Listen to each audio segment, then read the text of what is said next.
के तपाईहरू दिनको 1 देखि 2 घण्टा सोशल मिडिया चलाएर हजुरहरू राम्रो इन्कम जेनेरेट गर्न चाहनुहुन्छ?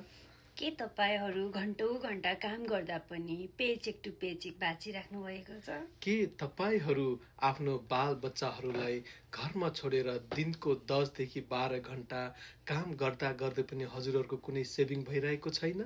के तपाईहरूले आफूले चाहेको जस्तो लाइफ बिताउन पाइराख्नु भएको छैन? यदि हजुरहरूले यस्तो लाइफ पाइराख्नु भएको छैन भने यो भिडियो पक्कै पनि हजुरहरूको लागि हुन सक्छ।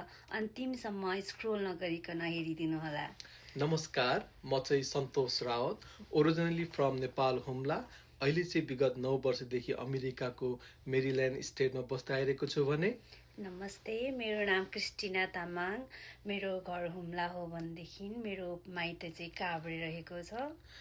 विगत केही महिनादेखि हामीले एउटा यस्तो अमेजिङ बिजनेस रन गर्दै आइरहेको छौँ जुन बिजनेसमा हजुरहरूलाई कुनै पनि क्वालिफिकेसन चाहिँदैन। यसमा हजुरहरूले कुनै सामान बेच्नु पर्दैन, हजुरहरूले मान्छेलाई कन्भिन्स गर्नु पर्दैन, हजुरहरूले आफ्नो फ्यामिली रिलेटिभ्स तथा आफ्नो फ्रेन्ड्सहरूलाई कसैलाई कन्भिन्स या त बगिङ गर्नु पर्दैन। यसका साथसाथै अर्को कुरा के राम्रो छ भन्दाखेरि हजुरहरूले 2 देखि 5 वर्षभित्र राम्रो गर्दै जानुभयो भने हजुरहरू 2 देखि 5 वर्षमा रिटायरमेन्ट पनि हुन सक्नुहुन्छ र एउटा राम्रो प्यासिभ इन्कम लिएर तपाईँ यो बिजनेसबाट तपाईँले एउटा रिटायरमेन्ट पनि पाउनुहुन्छ।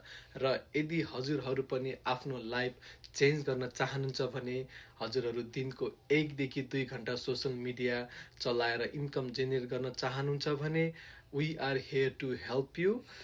र हजुरहरू पनि हामी जस्तै ट्राभल गर्दै फ्यामिलीलाई टाइम दिँदै र सँगसँगै हजुरहरू पनि आफ्नो छुट्टै काम सँगसँगै छुट्टै एउटा बिजनेस रन गर्न यस्तै सोसल मिडिया मार्फत यस्तै बिजनेसको खोजीमा हुनुहुन्छ भने पक्कै पनि तपाईँहरू पनि हामीसँग जोडिन सक्नुहुनेछ। So we are here to help you out. Thank you so much. नमस्ते, धन्यवाद। नमस्कार।